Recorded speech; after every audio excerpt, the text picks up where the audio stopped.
अस्सलाम वालेकुम बच्चों, उम्मीद करता हूँ कि आप सब खैरियत से होंगे और हंसते मुस्कुराते होंगे। तो आज चलते हैं अपने लेक्चर नंबर 11 की तरफ, जो कि होगा सेंटेंसेस पर, फ़िक्रे पर। तो पहले चलते हैं इसकी डेफिनेशन की तरफ। A sentence is a group of words that have a complete meaning.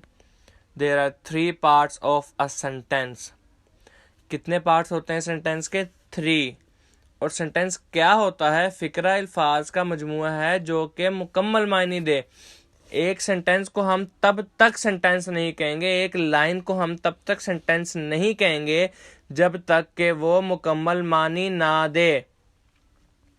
समझ आ रही है कि मुकम्मल मानी देना चाहिए, कंप्लीट सेंस और कंप्लीट मीनिंग बयान करे अगर एक सेंटेंस, तो हम उसको एक सेंटेंस कहेंगे। या ग्रुप ऑफ वर्ड्स अगर हमें कंप्लीट मीनिंग या कंप्लीट सेंटेंस बयान करें तो हम उसको कहेंगे कि ये एक सेंटेंस है। सेंटेंस के 3 पार्ट्स होते हैं। कितने पार्ट्स होते हैं? 3। कौन कौन से? सब्जेक्ट, वर्ब और ऑब्जेक्ट। इन तीनों के बगैर एक सेंटेंस मुकम्मल नहीं हो सकता। समझ आ रही है? 3 पार्ट्स हैं, सब्जेक्ट, वर्ब, ऑब्जेक्ट। इन तीनों के बगैर सेंटेंस मुकम्मल नहीं हो सकता। कभी कभार होता है कि ऑब्जेक्ट नहीं होता किसी सेंटेंस में, लेकिन सब्जेक्ट और वर्ब लाजमी है। A sentence begin with a capital letter and ends with a punctuation। एक जब भी हम किसी सेंटेंस को स्टार्ट करेंगे तो उसका फर्स्ट लेटर हमेशा कैपिटल होगा। अगर फर्स्ट वर्ड कैपिटल होगा तो लास्ट में हमेशा पंक्चुएशन मार्क आएगा। वो फुल स्टॉप भी हो सकता है, क्वेश्चन मार्क भी हो सकता है, एक्सक्लेमेशन मार्क भी हो सकता है, कुछ भी हो सकता है। तो आगे चलते हैं, इसकी किसी एग्जांपल्स पे चलते हैं। कि पहले देखते हैं कि सब्जेक्ट क्या होता है, वर्ब क्या होता है और ऑब्जेक्ट क्या होता है। Subject, a noun which performs action, this is called the subject of the sentence. इसम जो काम करता है, ऐसा नाउन जो किसी सेंटेंस में काम परफॉर्म कर रहा हो, कोई परफॉर्मर हो सब्जेक्ट सेंटेंस के अंदर। और वर्ब क्या होता है? जो काम हो रहा हो, वर्ड्स विद शो एक्शन। जो वर्ड एक सेंटेंस के अंदर हमें एक्शन परफॉर्म करने के लिए हम यूज करेंगे उसको हम वर्ब कहेंगे। और ऑब्जेक्ट क्या होता है? On which work is done.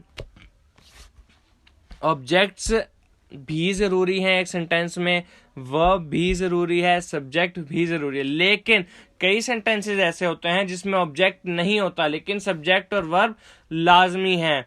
तो आगे इनकी एग्जांपल्स पे चलते हैं। It is raining. It is raining क्या है? इट यहाँ पे सब्जेक्ट है, रेनिंग यहाँ पर वर्ब है।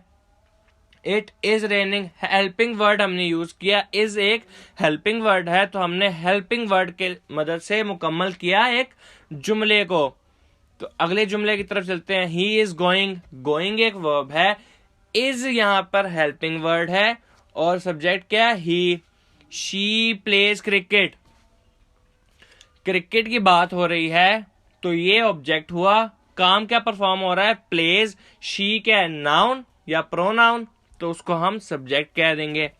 इसी तरह कुछ एग्जांपल्स हैं। Mother cooked food, Ehsan drives a bus, Anas is reading a book, I am playing football, they swim in the canal. Canal कहते हैं नहर को। स्विम एक वर्ब है। You are going to Karachi. Now cow gives milk. Cow क्या देती है? Milk. तो अब हमने देखना है कि सब्जेक्ट एंड वर्ब एग्री, कि सब्जेक्ट और वर्ब एक जुमले के अंदर एग्री करने चाहिए। इसका क्या मतलब है? When we write a sentence, we must make sure that the subject and the verb agree। हमने ये ख्याल में रखना है कि जब भी हम कोई फिक्रा बनाएंगे तो फाइल और फेल यानी सब्जेक्ट और वर्ब मुत्तफिक हों, यानी एग्री करते हो। इसका क्या मतलब हुआ? इसका मतलब ये हुआ कि अगर एक सेंटेंस में सब्जेक्ट सिंगुलर है तो हम उसी की मदद से सिंगुलर को देखते हुए हम वर्ब भी सिंगुलर के मुताबिक ही लगाएंगे, लेकिन अगर प्लूरल है तो हम उसकी मदद से ही प्लूरल वर्ब लगाएंगे। जैसे कि ही शी इट ये सिंगुलर है तो हम फिर वर्ब भी सिंगुलर ही लगाएंगे। अगर वी यू दे प्लूरल है तो हम उसी के मुताबिक प्लूरल लगाएंगे। तो the child is playing, child एक सिंगुलर है तो हमने उसके मुताबिक लगाया playing. There where are my shoes, मेरे जूते कहाँ हैं। शूज एक प्लूरल नाउन है तो उसी के मुताबिक हमने वेयर लगा दिया। तो बच्चों ये बाकी एग्जाम्पल्स हैं, ये जो आप लोगों को शो हो रही हैं मैं पढ़ देता हूँ। ही शाइंड हिज शूज, उसने अपने जूते चमकाए। They wash the car, he promised to come. All birds lay eggs, she is patient. They are playing football, it is snowing, यानी बर्फबारी हो रही है। We finished our work. He has a camera. They are good persons. I write a story. Both girls go to school together. She is afraid of a lion. They went to the movie. वो कहाँ गए? Movie देखने के लिए गए, film देखने के लिए गए। तो अब कुछ क्वेश्चंस देखते हैं। A sentence has how many parts, मैंने अभी पढ़ाया कि कितने पार्ट होते हैं एक सेंटेंस के, 3। कौन कौन से? Subject, verb, object.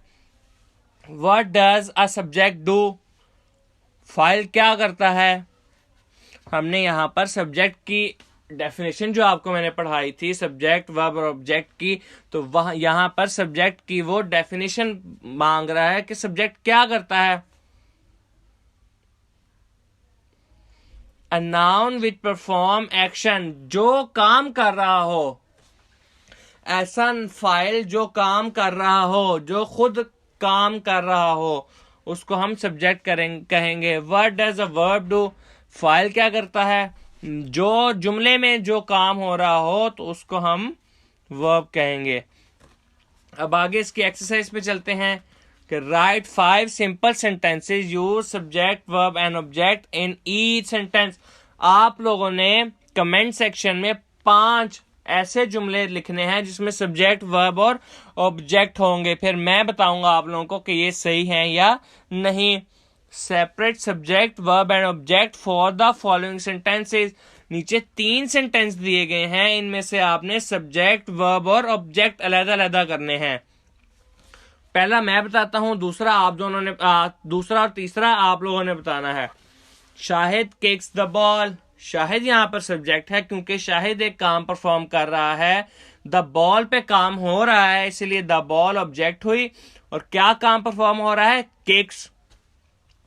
इसी तरह अगली एग्जांपल पे चलते हैं। आमना कुक्स द फूड, इसमें आप लोग बताएंगे क्या होगा। हबीब ड्रॉप द कार, हबीब ने गाड़ी चलाई।